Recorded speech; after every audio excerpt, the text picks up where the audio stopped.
26 November 2008ला Mumbai आपल्या सर्वांची पालन करते, पोषण करते आणि या मुंबईच्या ठिकाणी डॉक्टर अशोक कामते असतील, त्याचबरोबर अनेक पोलीस अधिकारी असतील, गोरगरीब या ठिकाणी मुंबईवरती हल्ला झाल्यानंतर अनेक जवान शहीद झाले, पोलीस शहीद झाले, अनेक नागरिकांना आपला जीव गमवावा लागला। असाच हा दुसरा महाराष्ट्रामध्ये आपण शहीद दिन म्हणून संपन्न करतो। तर जे जे शहीद झाले, जे धारातीर्थी पडले, तर त्यांनाही आपल्या सर्वांच्या उपस्थितीत मनापासून मी मानवंदना देतो। आज रयतेचे राजे छत्रपती शिवाजी महाराज जग बदल घालून गाव सांगून गेले मत भीमराव असे ठणकावून सांगणारे लोकशाहीर अण्णाभाऊ साठे, आरक्षणाचे जनक राजर्षी शाहू महाराज, गोरगरीब वंचित उपेक्षितांच्या झोपडीमध्ये ज्ञानाचा दिवा पेटता राहावा म्हणून आपल्या पत्नीला निरक्षर असताना सुद्धा साक्षर केलं आणि खांद्याला खांदा लावून नारी शक्ती सुद्धा ही आपल्या सगळ्याची अर्धी शक्ती आहे हे ज्यांनी ओळखलं असे क्रांतीसूर्य महात्मा फुले, अखंड महाराष्ट्राच्या कीर्तिवंत इतिहासातील एक महान रणरागिणी म्हणून ज्यांच्याकडे बघितलं जातं अशा अहिल्यादेवी होळकर यांच्या पवित्र स्मृतींना अभिवादन करून आज आपल्या प्रभाग क्रमांक 5 आणि प्रभाग क्रमांक 6च्या उमेदवाराच्या प्रचारात पवित्र अशा विठ्ठलाच्या प्रसन्न मंदिरात उपस्थित आपण सर्व भारतीय जनता पार्टीवरती प्रेम करणारे कार्यकर्ते, ज्येष्ठ मंडळी, त्यानंतर माझ्या महिला लाडक्या भगिनी, माता भगिनी यांना सर्वप्रथम मी आटपाडी नगरपंचायतचा थेट नगराध्यक्षपदाचा जगातल्या, देशातल्या आणि राज्यातल्या एक नंबर असणाऱ्या पार्टीचा उमेदवार युवती जाधव सर नम्रपूर्वक आवाहन करतो।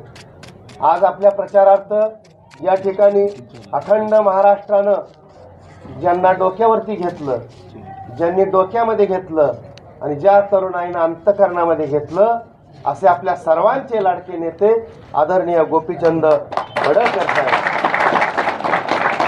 आणि आटपाडी तालुक्याच्या सहकार क्षेत्रामध्ये दूध संघाच्या माध्यमातून असेल, बँकिंगच्या माध्यमातून ती बाबासाहेब देशमुख बँक असेल, त्याचबरोबर आटपाडी एज्युकेशन संस्था असेल, हे सहकाराचं जाळं ज्यांच्या आशीर्वादानं, ज्यांनी आपल्या आटपाडी तालुक्याची निर्मिती केली, ज्यांनी पंचायत समिती वेगळी केली आणि मार्केट कमिटीची स्थापना केली, असे तालुक्याचे शिल्पकार कैलासवासी श्रीमंत बाबासाहेब देशमुख दादा यांच्या विचाराच्या पावलावरती पाऊल ठेवत काम करणारे आपल्या सांगली जिल्हा परिषदेचे माजी अध्यक्ष, तालुक्याचे नेते आदरणीय अमरसिंह बापू देशमुख, आदरणीय पडळकर साहेब आणि बापू साहेब या दोघांच्या मार्गदर्शनाखाली माझ्यासारख्या एका सामान्य कार्यकर्त्याला जगातल्या, देशातल्या आणि राज्यातल्या प्रथम क्रमांकावर असणाऱ्या भारतीय जनता पार्टीची उमेदवारी दिली, त्याबद्दल प्रथमतः या दोन्ही नेत्यांना मी खूप खूप धन्यवाद देतो।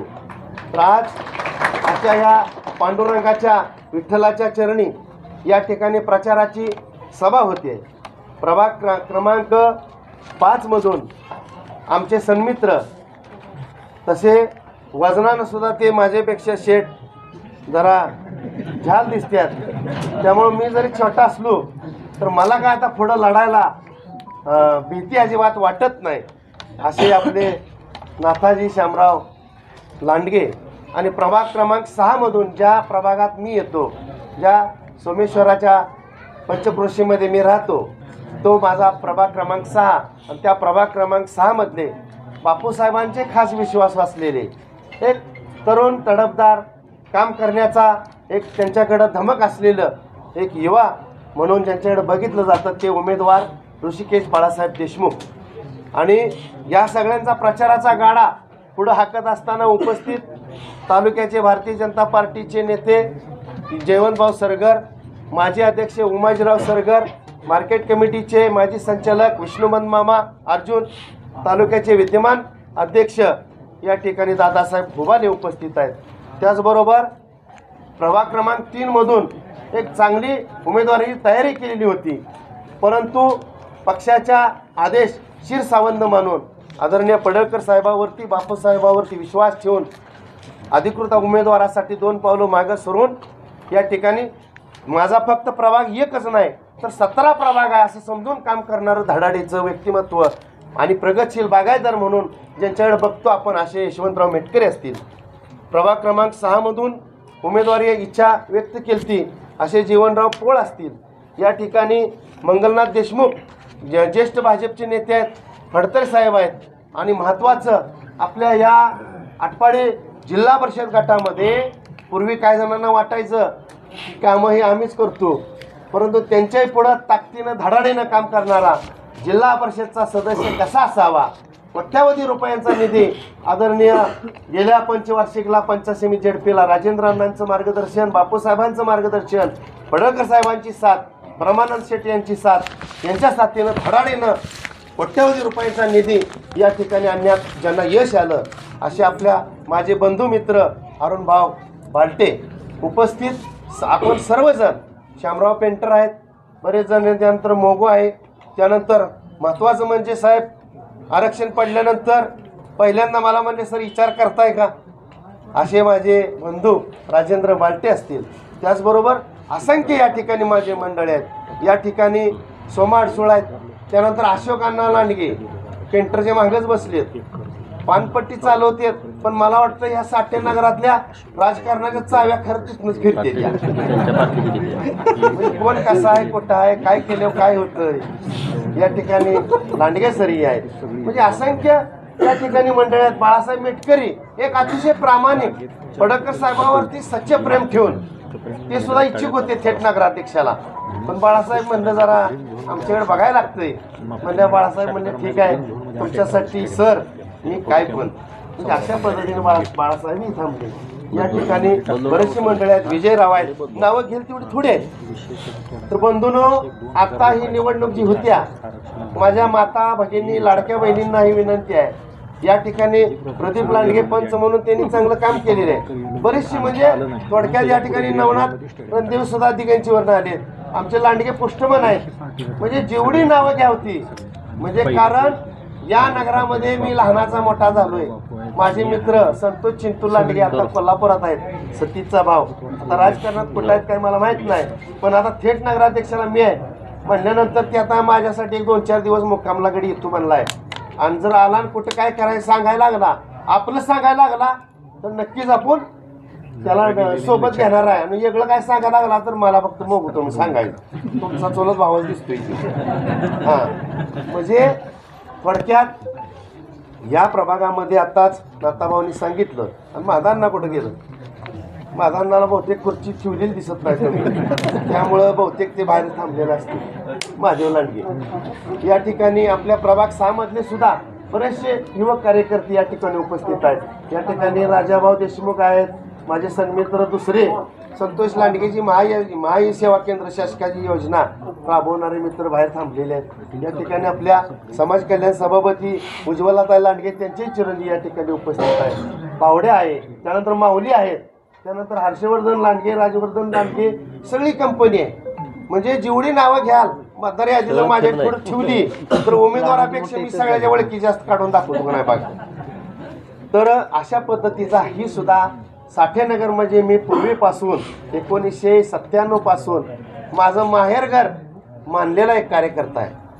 आणि या पंचवार्षिक निवडणूक ही ऐतिहासिक होत्या का, तर पहिली पंचवार्षिक निवडणूक आहे, पहिली नगरपंचायत आहे. आणि या नगरपंचायतमध्ये आज तुमच्या सगळ्यांच्या भरोश्यावर आदरणीय पडळकर साहेब, बापूसाहेबांच्या विश्वास ठेवून 1,04,000 रुपये मोगू मला पगार होता नोव्हेंबर महिन्यापर्यंत. पण ही नोकरीचा राजीनामा देऊन मी ह्याच्यामध्ये का आलो माझ्या लाडक्या बहिणीनो. तर आज मी बघितलं सगळ्या 17 प्रभागात फिरत असताना बाबासाहेब आंबेडकरांचं जे खाली भवन आहे त्या ठिकाणी राहणाऱ्या माझ्या महिला भगिनी आहेत. त्या बोळामध्ये जात असताना आपल्या साठेनगराची परिस्थिती त्याच पद्धतीची आहे. त्यानंतर चौंडेश्वर कॉलनीचा उत्तरेचा भाग आहे, वडाकाठाला गटारगंगा सगळी वाहते, गटाराच्या डासेचं साम्राज्य आहे, तुकडं तिथं बघतोय. म्हणजे इथं माणसं राहतात कशी काय हा प्रश्न पडतोय. हे सगळे प्रश्न उपेक्षित वंचित घटकांचे प्रश्न जर तडीच न्यायचे असतील आणि अंतर्गत भुयारी गटारांची योजना आपल्याला खऱ्या अर्थानं राबवणे गरजेचं आहे. आज वचननामा आपण या ठिकाणी घेऊन येतोय. या वचननाम्यामध्ये हा जाहीरनामा नाही. जाहीरनामा म्हणजे आश्वासनं, आणि आश्वासनं निवडणूक आला की अनेक नेते मंडळी देतात आणि निवडणुका झाले की विसरून जातात. म्हणून जाणीवपूर्वक आपण आदरणीय पडळकर साहेब आणि बापूसाहेबांच्या मार्गदर्शनाखाली वचननामा हा शब्द टाकलेला आहे. कारण देवाच्या दारात दिलेलं वचन पूर्ण करणं ही तुम्हा सगळ्यांची जबाबदारी असते. आपली जाणीव, त्याचं जाण आणि भान आपल्या मस्तकामध्ये राहतं.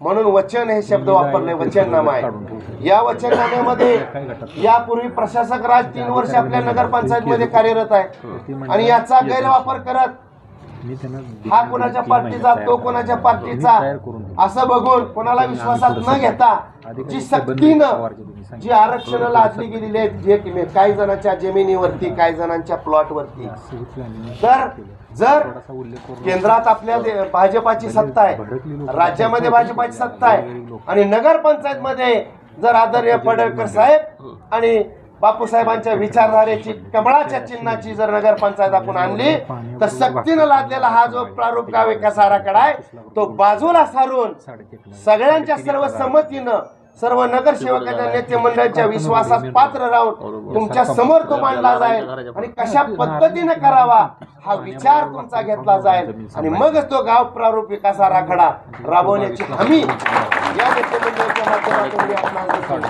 आता तात्पुरती म्हणे त्यांनी आम्ही स्थगिती आणल्या. स्थगिती आणणे म्हणजे स्टे आणलाय, तो कधी उठेल सांगता येत नाही.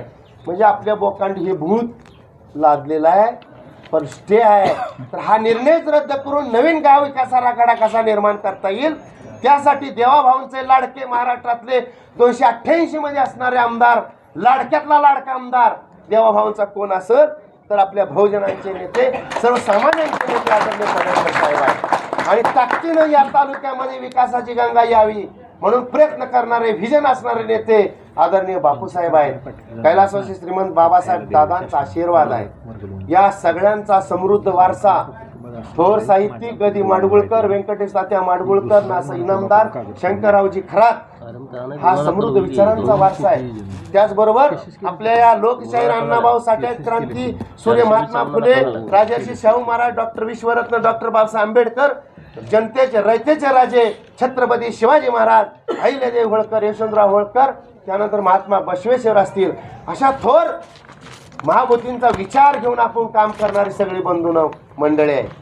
माझ्या लाडक्या बहिणींना आणि मातांना आव्हान आहे, दर महिन्याला काय जण म्हणायचे आता ही ठराव गेल्या वर्षी म्हणत होती का नाही आमदारकीच्या वेळेस एवढाच हप्ता येईल आणि सगळं थांबील म्हणत होती का नाही? थांबलं का?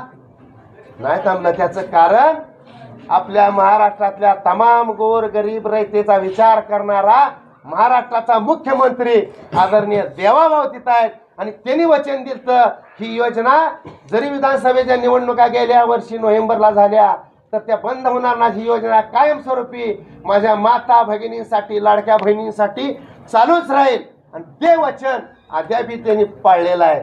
आणि वचन देणारं मुख्यमंत्री कसं आहे? केंद्रामध्ये आदरणीय नरेंद्रभाई मोदी आहेत, अमित शहा आहेत, नितीनजी गडकरी आहेत, त्याचबरोबर त्यांच्या साथीला महाराष्ट्रातले आपल्या जिल्ह्याचे पालकमंत्री, उच्च आणि तंत्र शिक्षण मंत्री आपले चंद्रकांत दादा पाटील आहेत, ज्यांची सभा उद्याच्या या प्रचाराच्या निमित्तानं 28 तारखेला बाजार पटांगणात उत्तरेश्वराच्या ठिकाणी दुपारी 12 वाजता होणार आहे. आपण हेही प्रचंड ताकदीने ही सभा आणि त्या सभेतच आपलं असं चित्र दिसलं पाहिजे की या नगरपंचायतवरती इतिहासामध्ये नोंद होईल असा पहिला झेंडा, भारतीय जनता पार्टीचा झेंडा आपण फडकवण्याची ही सभा म्हणजे 28 तारखेची सभा होईल. एवढ्या ताकदीने आपण सगळ्यांनी कामाला लागूया. बंधूंनो, या वचननाम्यामध्ये आपण लहान मुलांसाठी आता आपण बघितलं, होय पाहुणा मेवणा रावळा कोण आला, लहान मुलांना कुठं फिरवाय न्यायचं म्हणलं तर आपल्याला कुठे काय दाखवण्यासारखी जागा नाही. तर या लहान बालगोपाळांसाठी बाल उद्यान असेल, जे ज्येष्ठ नागरिक आहेत त्यांनाही वाटतं आपण घरातनं जरा दारात जावं, इकडं तिकडनं फिरून यावं, विरंगुळा, मनाचा विरंगुळा होईल असं कुठं एखादं केंद्र म्हणजे एक विरंगुळा केंद्र अशा वृद्ध माझ्या माता त्यानंतर मौलींसाठी असेल. त्याचबरोबर आटपाडीला मोठा प्रचंड मोठा तलाव आहे. तो तलाव आता बारमाही टेंबू योजना भारतीय जनता पार्टीच्या युती शासनानं टेंबूचं पाणी आणल्यामुळं बारमाही आपल्या तलावामध्ये पाणी असणार आहे.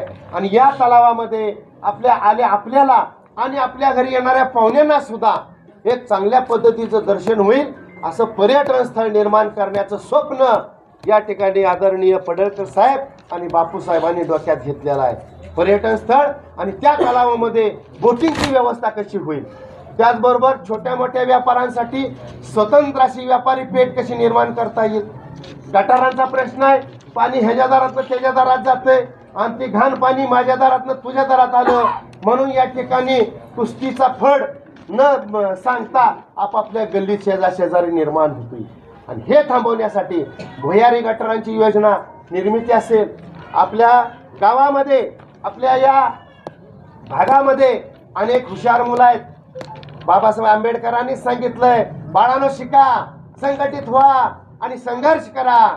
आपण शिकलो, संघटित व्हायला लागलोय, पण छोट्या मोठ्या कारणानं बांधावरनं पाणी ह्याच्या त्याच्या दारात गेलं म्हणून, शेरडं करडू ह्याच्या त्याच्या दारात गेलं म्हणून जी संघर्ष करतोय ती संघर्ष टाळूया. आणि त्याचं धोतक म्हणूनच मला वाटतं नाथाजीराव, तुमचा सगळा जी काही चार बुडकं होतं ती कालच मला कळलं की तुम्ही संघर्ष टाळून एकत्रित केलं. खऱ्या अर्थाने विश्वरत्न डॉक्टर बाबासाहेब आंबेडकरांचा विचार तुम्ही आजच्या संविधान दिनी अंमलात आणला. त्याबद्दल तुम्हा सर्वांचं मी या ठिकाणी आमदार साहेबांच्या वतीने तर शिका, संघटित व्हा, संघर्ष करा ही त्रिसूत्री डॉक्टर बाबासाहेब आंबेडकरांनी आपल्याला दिलेली आहे. पवित्र देश कसा चालवावा, राज्य कसं चालवावं, ग्रामपंचायत पासून पार्लमेंट पर्यंत म्हणजे संसदेपर्यंत राज्य कसं करावं हे आपल्या पवित्र असणाऱ्या ग्रंथामध्ये बाबासाहेबांनी दिलंय. आणि त्याचीच प्रक्रिया सध्या आपली चालू आहे, नगरपंचायतची निवडणूक. त्याचाच आपला एक भाग आहे. आपण उमेदवार म्हणून लोकांपुढं आपण आचार विचार संचार स्वातंत्र्य आपल्याला घटनेनं दिलेलं आहे आणि तीच आपण दोरी धरून पुढे चाललेला आहे. बंधूंनो, विश्वरत्न डॉक्टर बाबासाहेब आंबेडकरांचा खरा विचार आज 78 वर्ष झाली या आटपाडी ग्रामपंचायतमध्ये काम करणारे जे कर्मचारी होते आता नगरपंचायतचे कर्मचारी झाले. त्या वसाहतीला भेट दिली. चौंडेश्वर कॉलनीच्या उत्तर भागाला भाग येतो. तिथं सरळ सरळ मोठी लाट गटार गंगा तिथं आहे. त्यामुळे लहान मुला लेकरांना डासाची पैदास होत असल्यामुळे डेंग्यू सारखे आजार व्हायला लागलेत. अनेक जण आजारी पडतात. अरे गाव जी स्वच्छ करणारी माणसं जी आहेत, गाव स्वच्छ करणारी माणसांना जर अशा गलिच्छ आणि गटारगंगेसारख्या ठिकाणी जर राहण्यासारखी वाईट अवस्था निर्माण झाली असेल तर मग यापूर्वी सत्ता कुणाकडे होती, प्रशासक राज आल्यानंतर कारभार कोण बघत होतं. त्यांना माझा सवाल आहे, तुम्ही साधी माणसाप्रमाणे राहण्याची वागणूक सुद्धा जर तुमच्या कार्यकाळात मिळाली नसेल तर याच्या इतकं मोठं दुर्दैव कुठलं नसेल. म्हणून सुज्ञ मतदार बंधू भगिनीनो, माझ्या मातानो, लाडक्या भगिनीनो, तुमचा हा भाव, तुमचा हा लोक सरकारची 1,04,000 रुपयाची 1,04,000 रुपये पगार असणारी नोकरी गेल्या 14 तारखेला कालच्या राजीनामा दिला आणि 15 तारखेला आदरणीय पडळकर साहेब आणि बापू साहेबांच्या मार्गदर्शनाखाली धाडस केलेला आहे. म्हणजे जसं इतिहासात म्हणलं जातं, कड्यावरचे दोर सगळे कापून टाकलेले आहेत. एक तर तुम्ही लढून मारा किंवा उड्या टाकून मारा. तर मला विश्वास आहे तुम्ही मला उडी दरीत टाकू देणार नाही. लढण्यासाठी तुम्ही बळ माझ्या अंगामध्ये दिलेला आहे, यांचा नेत्यांचा विश्वास आहे. म्हणून मी 1,00,000 रुपये 1,04,000ची नोकरी, शिक्षकांची सेवा केली. शिक्षकांची सेवा करत करत मला शिक्षक बंधूंनी जिल्ह्यातल्या 1,000 कोटीचा टर्नओव्हर असणाऱ्या बँकेचा 2016 आणि 2021ला चेअरमन पदी त्यांनी बसवलं. मग मी डोक्यात विचार केला, अरे सुशिक्षितांची मी सेवा करतोय, पण आजही 78 वर्षे झाली स्वातंत्र्य मिळून आजही माझ्या चौंडेश्वरीच्या उत्तर भागात असेल, आंबेडकरांचं सांगोला चौकातला वसाहत असेल, शेटपळी कॉर्नरची जी माझ्या आईवळे कंपनी असेल, खरात कंपनी असेल, सोमेश्वर नगरामध्ये राहणारी माझी आईवळे कंपनी केगार कंपनी असेल, आणि यासाठी नगरामध्ये ज्यांची भेट जरी झाली तरी पांग फेटला जातो असे म्हणणारे माझ्या मातंग समाज बांधवांची वसाहत आहे. तर नक्कीच या वसाहतीमध्ये प्राथमिक गरजा, रस्ता, लाईट, पाण्याचे प्रश्न तसेच आहेत. रस्ता, लाईट, पाण्याचे प्रश्न तसेच आहेत. हे रस्ता, लाईट, पाण्याचे प्रश्न सोडवायचे असतील तुम्हाला जी 4-8 दिवसातनं पाणी येतंय किमान 1 दिवसाआड स्वच्छ आणि मुबलक पाणी द्यायचं असेल तर प्रशस्त रस्ते करायचे असतील, भुयार गटारांची योजना करायची असतील, बुद्धीमध्ये आंबेडकरांनी आपल्याला शिक्षण हे वाघिणीचं दूध आहे आणि जो पितो तो गुरगुरल्याशिवाय राहणार नाही, म्हणून गरिबाच्या झोपडीत न होता अनेक मुलं आपली शिकतायत. बरेचशी इथली मुलं प्राध्यापक झालेले आहेत, बरेचशी मुलं डॉक्टर म्हणून काम करतायत, इंजिनियर म्हणून काम करतायत. अरे सन्मानानं जगायचा अधिकार आपल्याला या संविधानानं दिला आणि त्या संविधानानं दिलेल्या अधिकारावरती आपण शिकतोय. आज पुण्या मुंबईला जाऊन MPSC UPSC सारखी परीक्षेला लाखो रुपये खर्च करावा लागतोय. तो खर्च टाळायचा असेल आणि आपल्या आटपाडी शहरामध्ये जर UPSC MPSC करणाऱ्या विद्यार्थ्यांना मोफत असं डिजिटल लायब्ररी, ग्रंथालय आणि अभ्यासिका निर्माण करायची असेल तर बंधूंनो, माता भगिनींनो, आपण भारतीय जनता पार्टीचा झेंडा नगरपंचायतच्या ऐतिहासिक निवडणुकीमध्ये फडकवावा असं नम्र आवाहन करतो आणि या ठिकाणी थांबतो. धन्यवाद. जय हिंद, जय भीम.